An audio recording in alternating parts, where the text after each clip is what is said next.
sebagai informasi bahwa UGM ternyata menyimpang.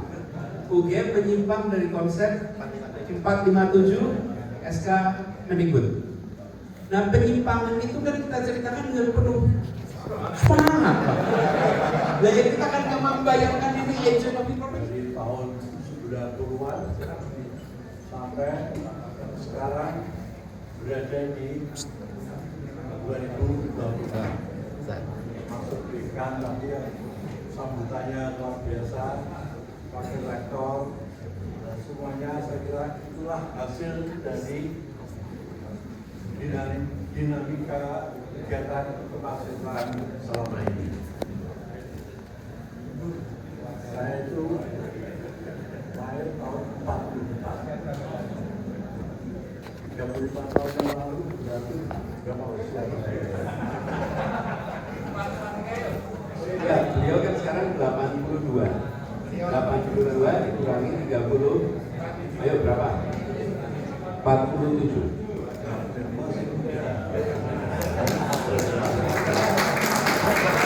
Nah, yang usia 47 berarti siapa ini? 47.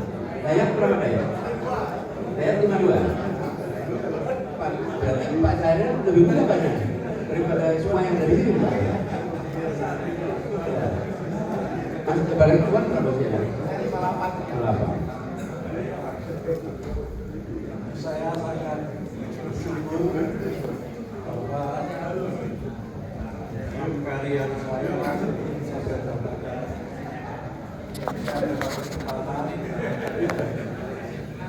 menjadi kepala perusahaan, menjadi wakil dekan 3, menjadi wakil juga berturut-turut mulai tahun 86-87.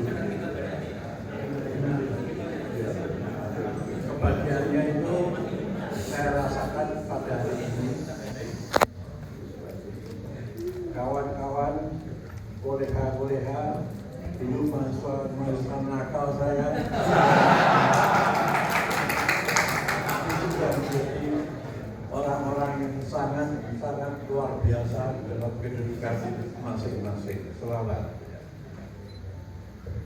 Kalau saya itu ditanya oleh kawan-kawan, apa Pak senangnya jadi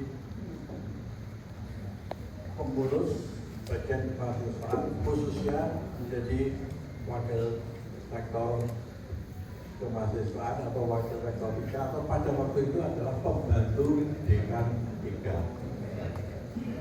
pembantu rektor 3. Oh, luar biasa. PR3 itu lebih membahagiakan daripada rektornya.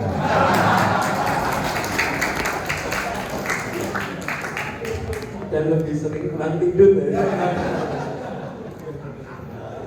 Acaranya itu rekreasi terus ya. Jadi walaupun di dalam forum, di dalam kelas, dimanapun, ya rasanya itu rekreasi. Kita diskusi yang menyenangkan. Jadi janganlah menyesal ya, pernah menjadi mahasiswa aktivis dan juga pembina aktivis mahasiswa. Beberapa waktu yang lalu mungkin Pak Anies pastikan pertemuan kita di Gerakan Mahasiswa seperti ini juga. Saya diundang dengan pesan-pesan, saya bercerita bagaimana perjuangan pada waktu itu yang tadinya tidak ada organisasi kemahasiswaan tingkat universitas menjadi kita bisa melahirkan. Saya cerita pada lebar, kemudian Pak Anies waktu itu belum datang. Saya selesai, ada pembicaraan lain, Pak Anies baru datang. Apa yang diceritakan beliau itu persis seperti apa yang saya ceritakan pada saat itu. Jadi artinya kebahagiaan kita di dalam dunia kemahasiswaan, baik kami sebagai pembina maupun ini sebagai masa pada saat itu sama persis. Nah inilah yang ingin saya sampaikan pada masa mahasiswa semuanya, khususnya janganlah kita itu jauh dari kegiatan kemahasiswaan apapun yang kita tekuni pada saat itu. Pada akhirnya kita akan bisa merasakan hasil dari perjuangan dinamika kita pada waktu aktif di kemahasiswaan itu sangat bermanfaat bagi kehidupan kita di kemudian. Ya, saya kira apalagi ya itu ya, kemudian itu saya jangan pernah tidak aktif pada waktu kita menjadi mahasiswa. Apa yang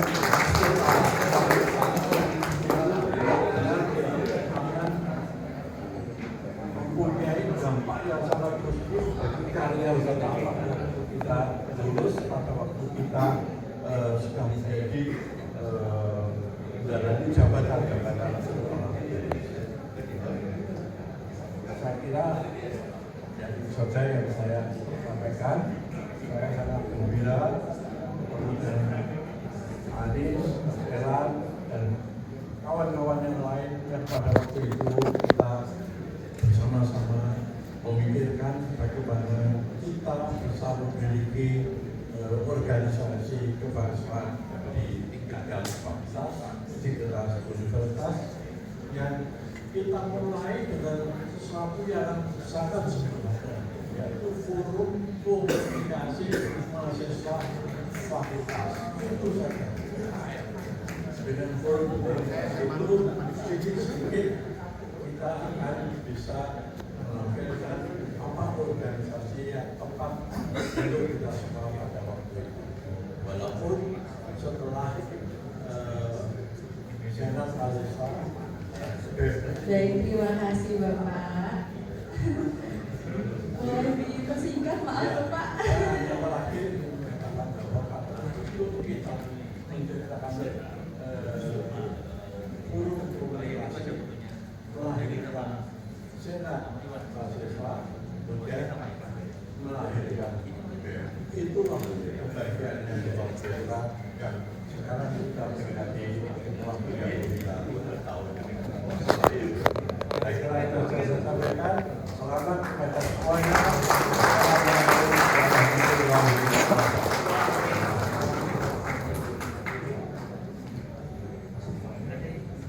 Silakan Bapak Anies untuk menyampaikan pesan dan pesan juga. Ya, Pak Ariana yang kami hormati, teman-teman semua, Assalamualaikum warahmatullahi wabarakatuh. Ini spontanitas sebetulnya. Tadi saya didatangi oleh Ketua SC. Nis, habis ini Pak Ariana bicara. Tapi tolong beri testimoni tentang Pak Ariana. Jadi kalau Pak Ariana tadi bercerita tentang kita ini, saya mau cerita testimoni tentang Pak Ariana. Teman-teman, apa yang terjadi pada masa itu harus dilihat konteks zaman itu. Jangan lihat konteks sekarang. Pada masa itu baru sekitar 8-10 tahun setelah NKKBKK diterapkan. Oke. Jadi itu adalah masa represifnya Orde Baru di kampus. Lalu Pak Ariana dapat tugas menjadi pembantu rektor urusan kemahasiswaan. Dan Gajah Mada pada masa itu memberikan kesempatan kepada mahasiswa untuk punya terobosan-terobosan. Nanti Iwan akan cerita prosesnya. Tapi yang menarik, Pak Ariana ini bagi mahasiswa di Gajah Mada itu seperti penangkal petir. Penangkal petir. Karena semua tekanan itu kan sampainya ke PR3 Pak. Tapi PR3-nya menyerap itu semua. Kita itu kalau dipanggil paling begini, yang hati-hati. Nanti paling cerita, saya baru pulang dari Jakarta, habis dipanggil. Tapi isi pemanggilan tekanan nggak cerita. Ini saya mencoba. Satu ketika Gajah Mada ke UI, lalu ke ITB. Sampai di ITB, kita diminta cerita tentang senat mahasiswa SMP.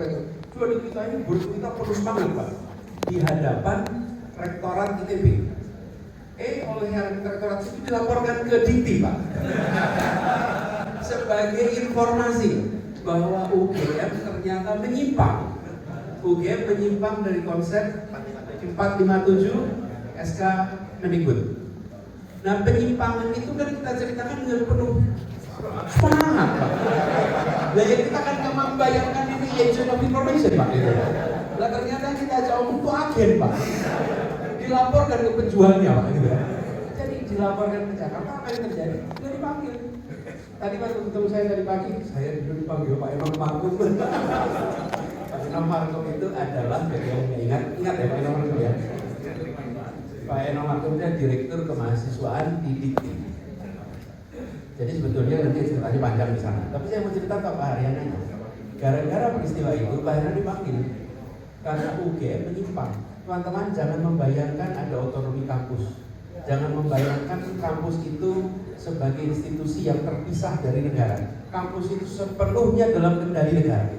Sepenuhnya dari negara. Dalam situasi seperti itu, Pak Haryana dipanggil ke sana. Saya yang merasakan persis nih. Selesai Pak Haryana dipanggil, kita hanya cerita saja. Saya dipanggil di Jakarta, kalian yang hati-hati, bikin yang betul, yang rapi. Tidak kemudian Pak Haryana pulang, batalkan, hentikan. Kita tidak pernah menyaksikan PR3 dan batalkan. Batalkan ide-ide mahasiswanya. Karena apa susahnya bilang atas nama perintah dari pusat ini dihentikan, tidak dikerjakan itu. Jadi saya ingin menyampaikan, Pak Haryana ada banyak sekali cerita di sini.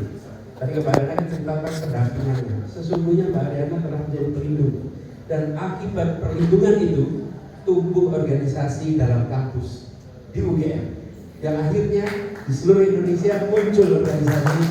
Jadi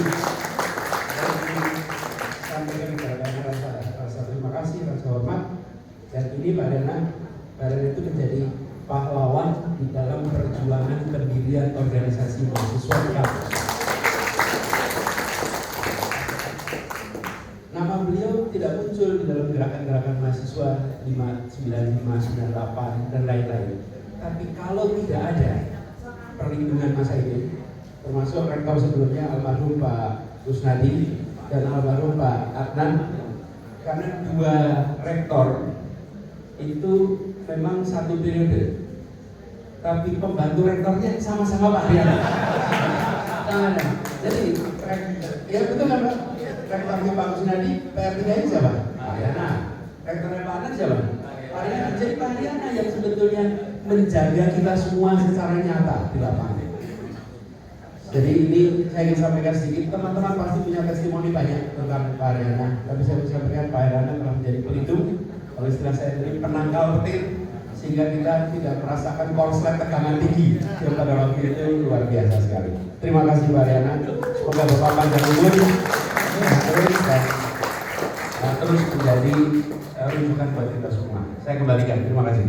Baik, terima kasih Bapak-Bapak sekalian. Maka saat itu ada